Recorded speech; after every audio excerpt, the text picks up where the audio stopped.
magandang araw po sa ating lahat. Ngayon po ay araw ng Sabado, 14 ng Hunyo. At ang ating pong tatalakayin ngayong araw na ito ay tungkol po sa pagbili ng Pilipinas ng 12 FA-50 combat jets sa South Korea. At ang ating pong referensya ay si Inquirer.net. Ayan po.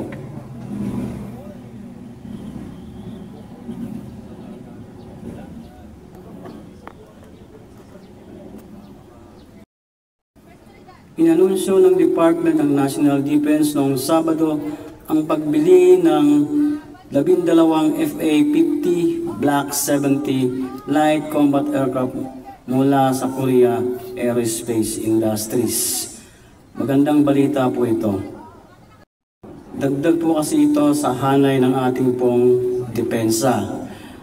Ang FA-50 Block 70 ay kumakatawan sa pinakamabagong evolusyon ng FA-50 platform na nagtatampok ng advanced avionics, modernong radar systems at pinalawig na operational range. The DND and the South Korean manufacturer sealed a deal earlier this month, formalizing the contract valued at more than $700 million. The comprehensive package includes mission equipment, integrated logistics support, and a training and logistics information system. Each acquisition marks a significant enhancement to the country's air defense capabilities and aligns with the DND's comprehensive archipelagic defense concept.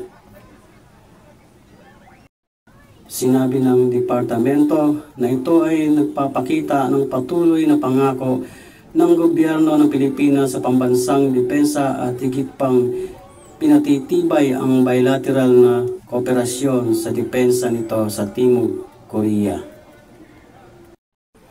Mas lalo pa pong pinagtitibay ng dalawang bansa ang kanilang depensa sa pamamagitan ng bilateral na kooperasyon sa depensa.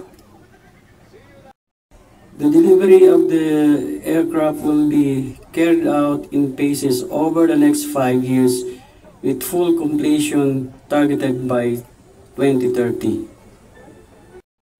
Ang paghatid sa kabuuan ng mga fighter jets ay mangyayari o makukumpleto sa taong 2030. The DND earlier acquired 12 FA-50 aircraft from South Korea sa halagang 18.9 billion pesos under the AFP Modernization Program.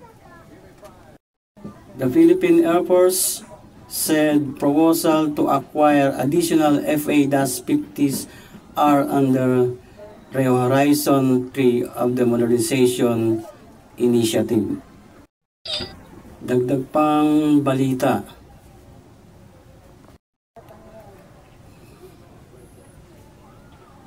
U.S. ally secures military access to contested South China Sea.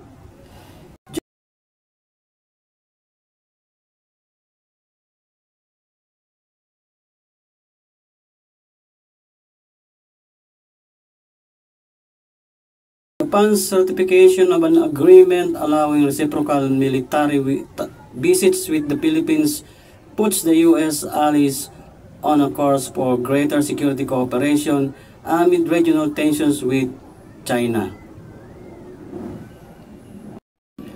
Ang pag-aproba ng Japan sa isang kasunduan na nagpapahintulot ng magkabilang panig na pagbisita ng militar sa Pilipinas ay naglalagay sa mga kaalyado ng Amerika sa isang landas patungo sa mas malaking kooperasyon sa seguridad sa gitna ng mga tensyon sa rehiyon kasama ang China.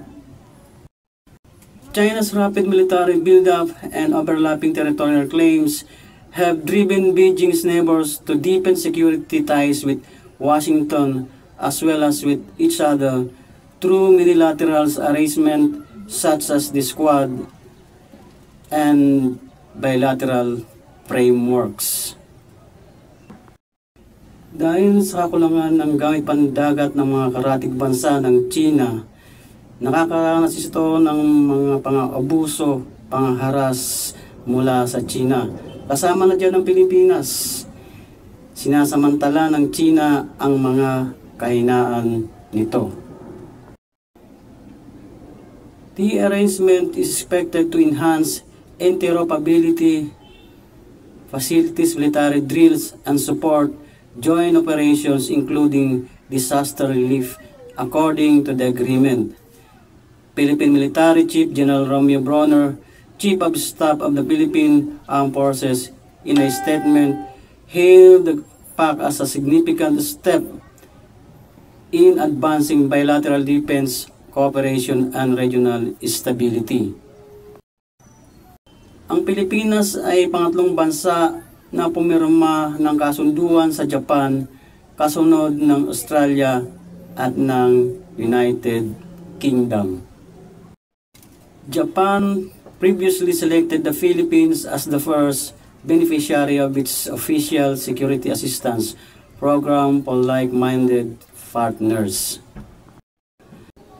Ang China ay paulit-ulit na kinukundina ang depensang kooperasyon sa pagitan ng Pilipinas at ng ibang bansa.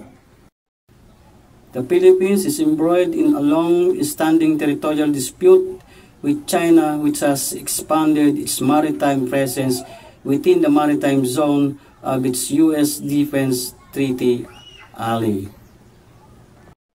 Hanggang dito na lang po ang ating talakayan ngayong araw na ito. At muli po, ako yung humihiling sa inyo na sana po ay isubscribe niyo po ang aking munting channel. Malaking bagay po yan para sa aming mga content creator. Maraming salamat po.